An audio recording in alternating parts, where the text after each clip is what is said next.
All systems go. Clear for liftoff.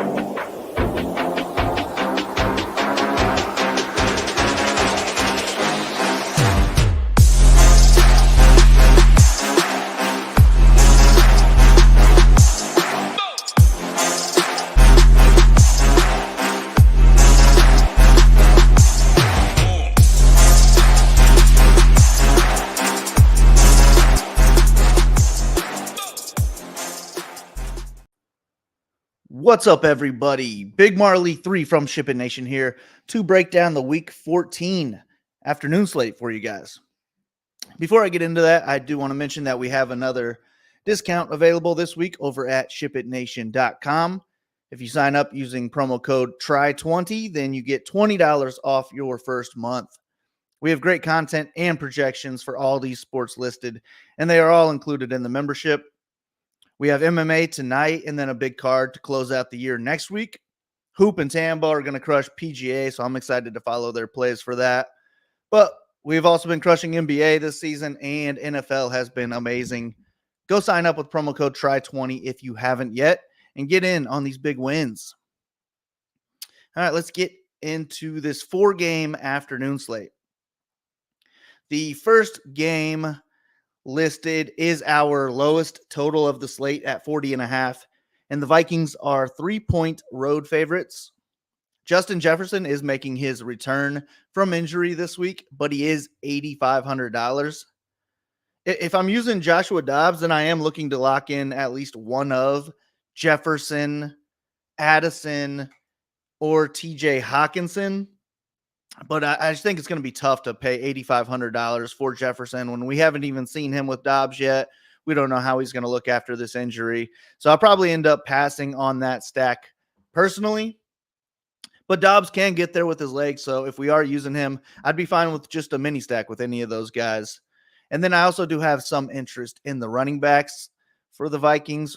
My preferred play would be Alexander Mattison. And he's only $5,500 in a great matchup.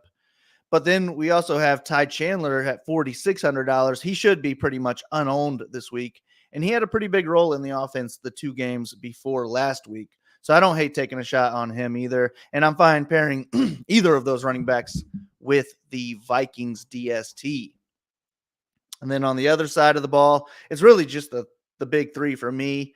Josh Jacobs at running back, and then Devontae Adams and Jacoby Myers at wide receiver.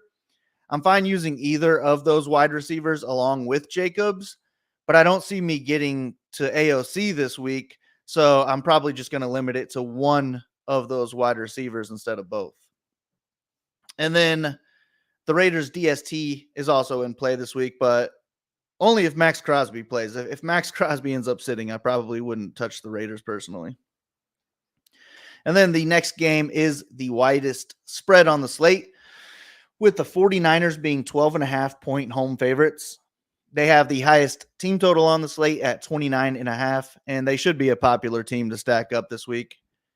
If I'm using Brock Purdy, then I want him stacked with at least 2 of his guys. Deebo Samuel and Brandon Ayuk are only separated by $100 this week, so I like either or both of them. And then George Kittle is usually the one that goes overlooked, especially on this slate being priced below Kelsey, Hawkinson, and then above Kincaid. I just think Kittle gets squeezed. So I like him also. And then CMC is the best running back play on the slate. If we can afford him at $9,200, I do like Purdy 2 CMC stacks along with another one of these pass catchers. But if I'm not using Purdy at quarterback, I really do want to try and get up to CMC if I can. And then just hope that he rushes in for multiple touchdowns. And then on the other side of the ball, we have both of the running backs for Seattle have Q tags this week. So that should keep their ownership down this week. But it is a tough matchup, so I don't really know that I want to go there anyways. If one of them is out and the other plays, then I'd have a little bit more interest. But I like the wide receivers for the Seahawks instead. We have DK Metcalf coming off his best game of the season, scoring 40 DraftKings points on 134 yards and 3 touchdowns last week. And he's priced right below those 2 San Francisco wide receivers who should soak up more ownership. And then we also have Tyler Lockett, who hasn't really done much lately, but that should keep him low owned.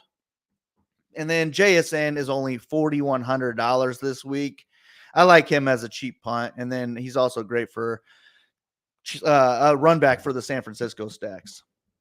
If I am using Geno, then I'd be fine using two of these wide receivers. But if I'm not using Geno, then I want to limit it to just one of them. Then the next game listed is the best game on the slate with the highest total.